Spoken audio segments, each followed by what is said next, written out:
This is a diagram from a book by an anthropologist, very celebrated anthropologist called Elizabeth Colson, which I found in an ethnographic book in the bowels of the London Library sometime in about 2004.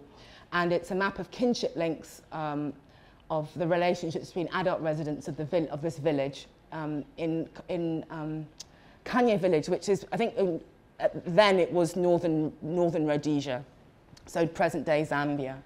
And I didn't know much about anthropology, and I was really fascinated by the way in which these symbols represent people, and that these are family relationships that also somehow look like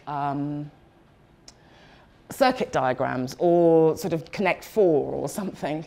And I was very interested in the idea that some people are represented in some ways in some discourses like this, whereas in other discourses, people, families, and relationships are represented by this. This is a family tree for the kings of England from Victoria to the present.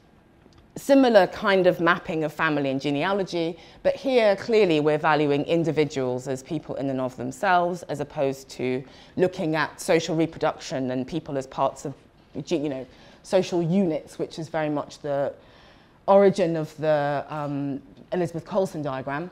And this claim to lineage, of course, helps to make people look much more important and legitimate because of this stretching back in time. So thinking about this and thinking about that resulted in this, which I'm afraid you can't see very well because the images are very, because the individual bits are very small. But basically what I did is I copied, cut and pasted that original Elizabeth Colson diagram, which is about that big. Until I got that, which was 1.2 meters by 1.2 meters. And I've given it a legend and an arrow, so it's also possibly territory. And as you can see a bit closer, it's in very dense web of relationships and affiliations. I've kept some of the ideas from the anthropology in terms of thinking about marriage and descent. But there are as many dead people at the top of this diagram as there are living people. There's enough living people at the top, I beg your pardon, as there are dead people at the bottom. So it doesn't make a kind of chronological sense.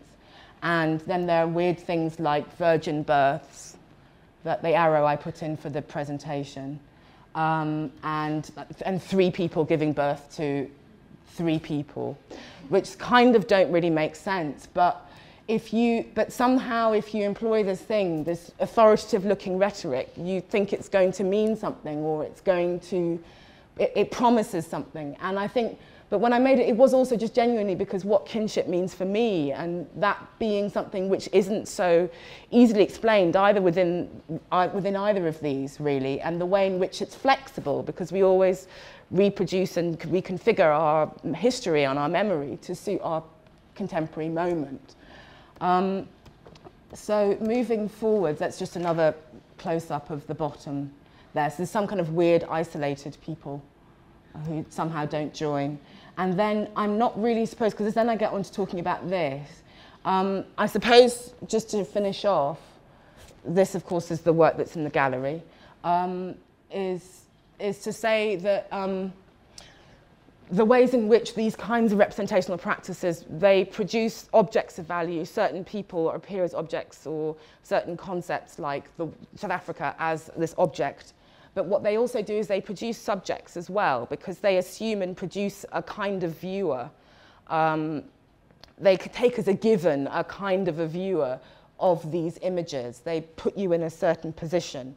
And that's a bit that we don't ever really question or think about, this position of normativeness, which is produced by images, by cultural practices.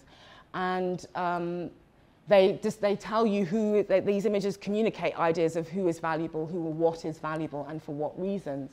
And so when I came to make this work for Iniva, I was interested in trying to see if it was possible to think about and articulate that position of normative that we don't normally question. Mapping is very famously used for mapping deviance.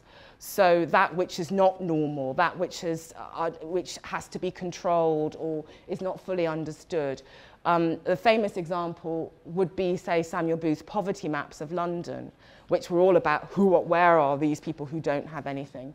There was also a Jewish map of London that was made using the same technique that then resulted in lots of violence, anti-Semitic violence. So it's kind of who is, from which position do we view this territory, and how and why. And I think that when I came to make what I did downstairs, I was trying to think a bit more about the position that was being produced rather than that which, the object that is being presented, I guess. So that's the end.